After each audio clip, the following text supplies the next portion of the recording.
Hi friends, welcome to my channel. Friends, आज की video में हम अपस्टॉक एप्लीकेशन में चार्ट्स को किस तरीके से देखना है, उसे किस तरीके से एनालिसिस करना है, इसके बारे में एक डिटेल वीडियो देखने वाले हैं। अगर चैनल पे नए हो तो जल्दी से चैनल को सब्सक्राइब करो, और अगर अपस्टॉक में अभी तक अकाउंट ओपन नहीं किया है तो डिस्क्रिप्शन में लिंक अवेलेबल है, देर किस बात की। तो जैसे कि आप देख रहे हैं, अब स्टॉक में हमने लॉगिन कर दिया है। किसी भी स्टॉक को आपको अगर बाय करना है या फिर उसमें ट्रेडिंग के लिए सेल करना है, इंट्राडे ट्रेडिंग के लिए फॉर एग्जांपल, तो आपको चार्ट एनालिसिस आना बहुत ज़्यादा ज़रूरी है, जिसे हम टेक्निकल एनालिसिस भी कहते हैं। बहुत सारे लोग जो इंट्राडे ट्रेडिंग करते हैं वो चार्ट को देख के बहुत अच्छी ट्रेडिंग कर लेते हैं। तो आपको चार्ट किस तरीके से देखना है अब स्टॉक में, यही आज हम देखने वाले हैं। सबसे पहले तो वॉच लिस्ट में जो भी आपके स्टॉक है, जो भी जिसमें भी आप ट्रेड करना चाहते हैं, उसमें से कोई भी स्टॉक आप सिलेक्ट कर सकते हो। फॉर एग्जांपल, मुझे टाटा पावर का चार्ट देखना है, तो टाटा पावर के ऊपर जैसे ही मैं क्लिक करता हूं, तो या तो ये चार्ट के ऊपर डायरेक्टली ओपन हो जाएगा या फिर समरी के ऊपर ओपन हो सकता है। तो समरी के ऊपर ओपन हो गया तो इस तरीके से आपको दिखाई देगा, चार्ट के ऊपर ओपन हो गया तो चार्ट इस तरीके से आपको दिखाई देगा। तो यहाँ पे दो प्रकार के चार्ट जो है वो हमें दिखाई देते हैं। एक तो होता है चार्ट आईक्यू का, जो अभी हमारे सामने ओपन है, और दूसरा है ट्रेडिंग व्यू का, जिसका आप यहाँ पे सिंबल दिखाई दे रहे हैं। तो दो तरीके के चार्ट यहाँ पे आप यूज कर सकते हो, और जो ट्रांजैक्शन होता है चार्ट आईक्यू से ट्रेडिंग व्यू का, वो भी बहुत इजीली है, एक ही बटन के साथ हो जाता है। तो इस चार्ट में होता क्या है, सबसे पहले तो आप यहाँ पे देख रहे हो कि बाय और सेल जो है वो चार्ट के ऊपर ही आपको दिया गया है। यानी कि आप चार्ट को देखते देखते यहाँ पे एनालिसिस करते करते ट्रेड जो है वो यहाँ पे ले सकते हो। अब चार्ट में क्या क्या चीज़ें हैं, ये चार्ट आईक्यू का जो चार्ट है वो दिखाई दे रहा है, जो प्रकार होता है चार्ट आईक्यू उसका चार्ट है। ट्रेडिंग व्यू का भी मैं आपको दिखा दूंगा। सबसे पहले तो आपको ये एक्स एक्सिस और वाई एक्सिस, ये तो आपको पता है, बचपन से सबने सीखा है ग्राफ कैसे देखते हैं उसमें। तो यहाँ पे हमें दिखाई देता है टाइम जोन, और यहाँ पे वाई एक्सिस पे होती है प्राइस। अब प्राइस और ये सारी चीज़ें एक साथ देखने के बाद हम क्या करते हैं कि जो हमारा एनालिसिस है वो करते हैं। अब एनालिसिस के लिए सबसे इंपॉर्टेंट चीज़ क्या होती है, टाइम फ्रेम। टाइम फ्रेम आपको यहाँ पे दिखाई देगा, किस टाइम फ्रेम के ऊपर आप काम करना चाहते हो। 1 मिनट के टाइम फ्रेम के ऊपर, 5 मिनट के टाइम फ्रेम के ऊपर, 15 मिनट के टाइम फ्रेम के ऊपर, 1 आवर के टाइम फ्रेम के ऊपर, 1 डे के टाइम फ्रेम के ऊपर, 1 वीक के टाइम फ्रेम के ऊपर। जो भी आपका टाइम फ्रेम है वो आपको यहाँ पे सिलेक्ट करना होता है। वो आपके ट्रेडिंग स्टाइल के हिसाब से होता है। जैसे कि मुझे 5 मिनट का टाइम फ्रेम पसंद है तो मैं यहाँ पे 5 मिनट का टाइम फ्रेम लगा देता हूँ। उसके बाद अगर आपको 1 आवर का देखना है तो आप 1 आवर यहाँ पे कर सकते हो। तो जैसे कि मैंने यहाँ पे 1 आवर का टाइम फ्रेम सिलेक्ट किया है। अब दूसरी चीज़ एनालिसिस के लिए हमें लगती है वो है कैंडल स्टिक, यानी कि इस पर्टिकुलर टाइम फ्रेम में कौन सा ओपन हो गया है, हाई कौन सा है, लो कौन सा है और क्लोज कौन सा है, इसके ऊपर ही हम एनालिसिस करते हैं। तो यहाँ से आप कैंडल स्टिक जो चार्ट स्टाइल है वो सिलेक्ट कर सकते हो। जैसे कि यहाँ पे कैंडल है, बार है, कलर्ड बार है, लाइन है, वर्टेक्स लाइन है, स्टेप है, माउंटेन है, बेस लाइन है, हॉलो कैंडल है, वॉल्यूम कैंडल है, कलर्ड एचएलसी बार है, हाइकेनेशी है, कागी है, लाइन ब्रेक है, बहुत सारे ऑप्शंस है। मैं प्रेफर करता हूँ कैंडल स्टिक के लिए। अगर आपको बार सिलेक्ट करना है तो बार अगर आप सिलेक्ट करोगे तो कुछ इस तरीके से आपको कैंडल्स जो है वो दिखाई देंगे। अगर आपको लाइन सिलेक्ट करना है तो लाइन इस तरीके से दिखाई देगी। अगर आपको हाइकेनेशी सिलेक्ट करना है तो हाइकेनेशी इस तरीके से आपको दिखाई देगा। ये आपकी ट्रेडिंग स्टाइल के ऊपर डिपेंड रहता है कि आपने प्रैक्टिस किसके ऊपर की है और आप क्या देखना पसंद करते हैं। तो ये चार्ट में आपको सबसे दो इंपॉर्टेंट चीज़ें होती है सबसे पहले जो देखनी होती है। तीसरी इंपॉर्टेंट चीज़ होती है इंडिकेटर। अब बहुत सारे लोग इंडिकेटर का इस्तेमाल करते हैं, बहुत सारे लोग प्राइस एक्शन का इस्तेमाल करते हैं। प्राइस एक्शन के लिए क्या क्या करना है, ड्राइंग कैसे करनी है, वो भी बताने वाला हूं। पहले इंडिकेटर पे आते हैं। ये जो एफएक्स का ऑप्शन आपको यहाँ पे दिखाई दे रहा है, तो एफएक्स का ऑप्शन जैसे ही हम सिलेक्ट करते हैं तो हमें बहुत सारे इंडिकेटर्स स्टडीज के अंडर मिल जाते हैं। तो यहाँ पे आपको दिखाई दे रहा है स्टडीज, और ये सारे इंडिकेटर्स आपको यहाँ पे दिखाई दे रहे हैं। सर्च भी आप कर सकते हैं, आपका फेवरेट इंडिकेटर आप हो सकता है आप यहाँ पे, मैंने एमएसीडी लगाया हुआ है, यहाँ पे एमएसीडी आपको यहाँ पे दिखाई दे रहा है, इसको मैं डिलीट कर दूंगा। हो सकता है आप मूविंग एवरेज पे ट्रेड करने वाले हो, तो आपको सिर्फ यहाँ पे सर्च करना है मूविंग एवरेज। तो जैसे ही मैंने मूविंग डाल दिया तो मूविंग एवरेज के रिलेटेड के 4 इंडिकेटर मेरे सामने ओपन हो गए। तो मूविंग एवरेज अगर मैं यहाँ पे सिलेक्ट करता हूँ तो वो मूविंग एवरेज इस तरीके से रेड कलर का यहाँ पे आपको मूविंग एवरेज लगाया हुआ दिखाई दे रहा है। थोड़ा सा स्लो होगा, ये थोड़ा सा स्लो हो जाता है चार्ट, कोई दिक्कत नहीं है, लेकिन आप यहाँ पे ट्रेड अच्छे तरीके से कर सकते हैं। इतना भी स्लो नहीं है कि आप ट्रेड नहीं कर सकते। ये मूविंग एवरेज की लाइन है, लेकिन इसमें भी आपको चेंजेस करने हैं। अब जो भी इंडिकेटर उसमें सेटिंग्स तो होती है वो चेंज भी करते हैं हम लोग। तो फिर से आपको एफएक्स के ऊपर क्लिक करना है, ये एमए लिखा है उसके ऊपर क्लिक करना है। यहाँ पे आप मूविंग एवरेज की सेटिंग्स जो है वो चेंज कर सकते हैं। जैसे आपको time frame change, period change करना है, मुझे 50 डेज का नहीं चाहिए, मुझे 20 डेज का मूविंग एवरेज चाहिए। अब सिंपल नहीं चाहिए, मुझे एक्सपोनेंशियल चाहिए। सिंपल यहाँ पे मैं सेलेक्ट करूंगा, एक्सपोनेंशियल सेलेक्ट करूंगा तो मैं एक्सपोनेंशियल यहाँ पे सेलेक्ट करूंगा। तो इस तरीके से आप जो इंडिकेटर है वो लगा सकते हो और डिफरेंट डिफरेंट इंडिकेटर आप यहाँ पे सर्च कर सकते हो, आपके जो भी फेवरेट है, और वो चार्ट के ऊपर आप लगा सकते हो।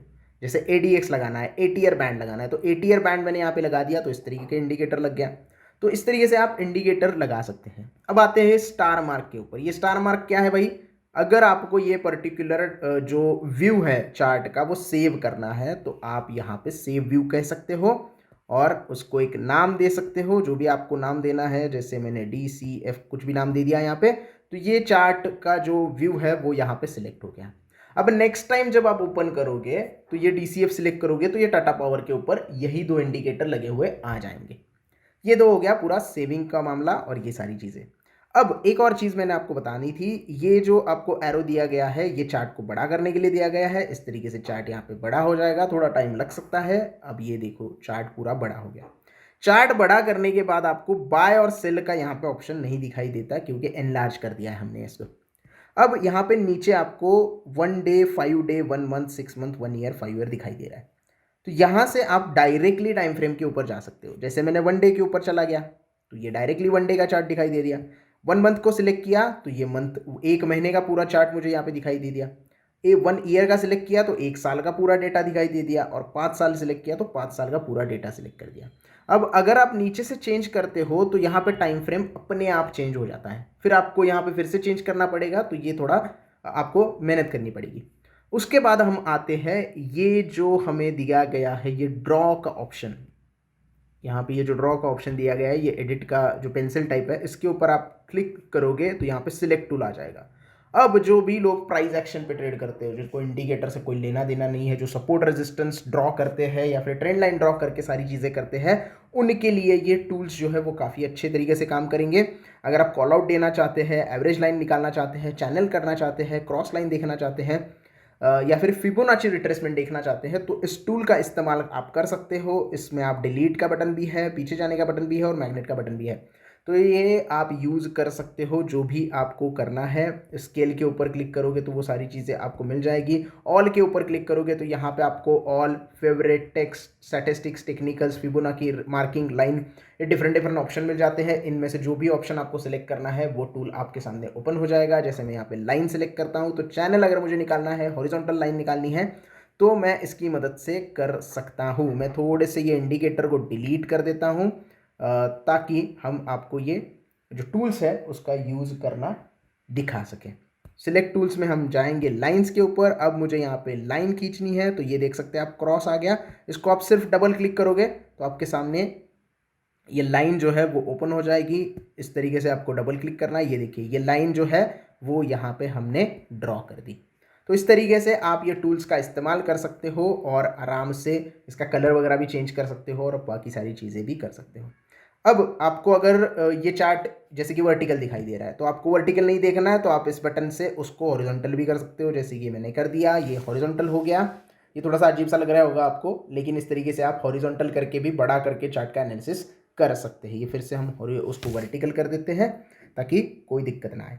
अब हम आते हैं हमारे ट्रेडिंग व्यू के चार्ट के ऊपर। अब ये जो बटन सर्कल में दिया गया है जिसमें टीवी लिखा हुआ है, इसको आप क्लिक करते हो तो आपका जो चार्ट है वो ट्रेडिंग व्यू पे शिफ्ट हो जाएगा। और यहाँ पे मैसेज भी आ गया है, वो रेडी कर रहे हैं ट्रेडिंग व्यू का चार्ट। वो पता नहीं उनको देर लगती होगी थोड़ी, तो चार्ट को थोड़ा सा छोटा करते हैं और वेट करते हैं, ये ट्रेडिंग व्यू पे शिफ्ट हो जाएगा। ये देखिए ये ट्रेडिंग व्यू का शिफ्ट हो गया। अब ट्रेडिंग व्यू में क्या अलग है? सबसे पहले तो x axis y axis same ही है, टाइम जोन और प्राइस। उसके बाद ये जो डेटा मैंने दिखाया था 1 डे, 5 डे, ये भी सेम ही है। अगर आपको यहाँ पे परसेंटेज लगाने हैं तो प्राइस यहाँ पे दिखाई दे रहे हैं, परसेंटेज लगाने तो परसेंटेज भी लगा सकते हो, कोई दिक्कत नहीं है। लेकिन परसेंटेज से आपको पता नहीं चलेगा कि एक्चुअल प्राइस कितनी चल रही है, तो परसेंटेज ना लगाओ तो अच्छा रहेगा। लॉक करना चाहते हो लॉक कर सकते हो, ऑटो कर सकते हो, मैन्युअल कर सकते हो, कोई दिक्कत नहीं है। अब यहाँ पे सबसे सिंपल चीज़ क्या हो गई है, ये जो टाइम फ्रेम आपको यहाँ पे दिखाई दे रहा है, सॉरी ये हम पीछे थोड़ा सा आ गए, हम फिर से चार्ट ओपन करते हैं। ये जो टाइम फ्रेम आपको यहाँ पे दिखाई दे रहा है, ये आप एक्चुअली डायरेक्टली ले सकते हो। पहले हमने क्या देखा था कि इस तरीके की लिस्ट ओपन हो जाएगी और वहाँ से आपको बार बार जाके सिलेक्ट करना है, लेकिन यहाँ पे शॉर्टकट बन गया। 5 मिनट पे सिलेक्ट किया तो 5 मिनट हो गया, 15 मिनट पे सिलेक्ट किया तो तुरंत यहाँ पे क्या हो गया, 15 मिनट के चार्ट आ गया। इस तरीके से छोटा अगर आप एरो दबा देते हो तो ये स्टार मार्क मैंने उसी लिए करके रखे हैं क्योंकि इसका शॉर्टकट हम बना सकें। तो जैसे ही मुझे 30 मिनट चाहिए तो यहाँ पे देखिए 30 मिनट आ गया, जैसे मुझे 2 आवर्स चाहिए तो 2 घंटा यहाँ पे आ गया। तो ये स्टार मार्क करके आप शॉर्टकट बना सकते हो, डायरेक्टली उस टाइम फ्रेम पे जा सकते हो। उसके बाद यहाँ पे कैंडल स्टिक का एक सिंबल दिया गया है, इसके ऊपर आप क्लिक करोगे तो यहाँ पे ऑप्शंस थोड़े कम है। मैं मानता हूँ कि bar candle, candle, hollow candle, line area, base line, heikin ashi, renko, line bar, kagi और पॉइंट इन फिगर। दूसरा हमने देखा था तो वहाँ पे बहुत सारे ऑप्शन दिए गए थे, लेकिन ऑप्शन से कुछ नहीं होता, आपकी स्ट्रैटेजी किसके ऊपर बना रहे हो उसके ऊपर बहुत सारी फोकस होना चाहिए। तो कैंडल स्टिक आप यहाँ पे सिलेक्ट करते हो और इसको भी आप यहाँ पे स्टार मार्क करके जो भी आपका चार्ट देखना है आपको, जैसे कुछ आपको लाइन देखनी है तो यहाँ पे आपको शॉर्टकट मिल जाएगा। उसके बाद आपको यहाँ पे मिल जाता है ऑप्शन इंडिकेटर का, एफएक्स में आपको यहाँ पे डिफरेंट डिफरेंट इंडिकेटर मिलते हैं। अब वहाँ पे इंडिकेटर अगर कम होंगे चार्ट आईक्यू में तो यहाँ पे वो बहुत ज़्यादा यहाँ पे आपको दिखाई देते हैं। तो इसमें से कोई भी इंडिकेटर आप सिलेक्ट कर सकते हो। जैसे मुझे एवरेज ट्रू रेंज सिलेक्ट करना है तो एवरेज ट्रू रेंज थोड़ा अलग तरीके से आ जाएगा। हमने थोड़ी देर पहले चार्ट आईक्यू में लगाया था तो वो अलग तरीके से आया था। तो यहाँ पे आप देख रहे हो एटीआर नीचे की साइड में इंडिकेटर आ गया है। ईएमए हमने लगाया है 10 डेज का। इसको अगर आपको सेटिंग चेंज करनी है तो जो भी इंडिकेटर है उसके ऊपर क्लिक करना होगा और सेटिंग के ऊपर क्लिक करना होगा और उसके बाद यहाँ पे आप लेंथ वगैरह चेंज कर सकते हैं। जैसे मैं 9 डेज़ का करना चाहता हूँ तो 9 डेज़ का हो गया भाई। उसका कलर वगैरह चेंज करना है तो स्टाइल में जाके आप विजिबिलिटी कलर जो भी है वो चेंज कर सकते हैं। अब ये हो गया इंडिकेटर का। अगर आपको सेव करना है तो ये सेव टेम्पलेट करना है तो आप यहाँ पे सेव कर सकते हो। इंडिकेटर टेम्पलेट आपका नाम दे के आप यहाँ पे सेव कर सकते हो। उसके बाद ये जो बटन है ये चार्ट आईक्यू का बटन है। इसके ऊपर इसको दबाती है आप फिर से चार्ट आईक्यू में चले जाओगे तो इसको ध्यान से थोड़ा सा देखना। चार्ट बड़ा करने के लिए ये जो एनलार्ज करने का एरो होता है वो है, और पूरा टेम्पलेट या फिर चार्ट का लेआउट ही आपको सेव करना है तो आपको यहाँ पे आप नाम दे सकते हो और चार्ट का लेआउट सेव कर सकते हो। जैसे मैंने एबीसी नाम दे दिया और चार्ट का लेआउट सेव हो गया है। अब लोड चार्ट में जाओगे तो एबीसी जो है वो हमें दिखाई देगा। पुराना वाला भी एबीसी है। पुराने वाले में जाते हैं हम निफ्टी में, तो यहाँ पे निफ्टी का चार्ट लगा हुआ है जिसमें कोई भी इंडिकेटर नहीं है। उसके बाद आप यहाँ पे सेटिंग्स देखते हो। सेटिंग्स में आप अगर बैकग्राउंड चेंज करना चाहते हो या लाइंस का कलर पीछे का चेंज करना चाहते हो, क्रॉस हेयर चेंज करना चाहते हो तो वो आपको मिलेगा। कैंडल्स में जाओगे तो कैंडल का बॉडी, बॉर्डर, विक्स चेंज करना चाहते हो, कलर, तो वो सारी सेटिंग्स आपको यहाँ पे दिखाई देगी। सो सेटिंग्स का इतना ज़्यादा कोई बड़ा काम नहीं है। सबसे इंपॉर्टेंट चीज़ हमने यहाँ पे कवर कर दी है, लेकिन एक चीज़ बच गई है, वो है टूल्स। टूल्स को कैसे देखोगे? तो ये जो छोटा सा एरो आपको यहाँ पे दिखाई दे रहा है, इसको आप अगर खोलोगे तो यहाँ पे आपको लेफ्ट हैंड साइड पे पूरा जो टूल्स है वो दिखाई देगा। ये लाइंस हो गई, ये फिबोनाची लाइंस हो गई, या आपको अगर ब्रश यूज़ करना है, लिखना है कुछ। और यहाँ पे सबसे इंपॉर्टेंट चीज़ ये मुझे अच्छी लगी कि जो भी पैटर्न आप बनाते हो वो, जैसे कि ट्रायंगल पैटर्न हो गया, हेड एंड शोल्डर पैटर्न हो गया, या फिर टाइम साइकिल को बनानी है, या 3 डाइव पैटर्न हो गया, x A B C D pattern हो गया, तो ये सारी चीज़ें आप यहाँ पे डायरेक्टली बना सकते हो। ये पैटर्न आपको सिर्फ ड्रॉ करने होते हैं, पॉइंट के पॉइंट जोड़ने होते हैं और वो आपको हो जाएंगे। लाइंस में आपको यहाँ पे ट्रेंड लाइन हो गया, एरो हो गया, रे हो गया, एक्सटेंडेड लाइन हो गया, ट्राइंगल, बहुत सारे ऑप्शंस मिल जाते हैं जिसकी मदद से आप ट्राइज एक्शन जो भी ड्राइंग करनी है वो आप यहाँ पे कर सकते हो। सो ये पूरा तामझाम है चार्ट का अपस्टॉक में। आपको अगर ये वीडियो काम का लगा हो, अगर आपको इसमें से थोड़ा सा भी नॉलेज मिला हो तो इस वीडियो को लाइक करना, वीडियो को ज़्यादा से ज़्यादा शेयर करना। अगर मुझसे कुछ भूल हो गई है और कुछ रह गया है तो मुझे कमेंट में बता देना, और आपके डाउट है वो भी आप मुझे कमेंट में पूछ सकते हैं। बाकी चैनल को सब्सक्राइब करना ना भूलना। धन्यवाद।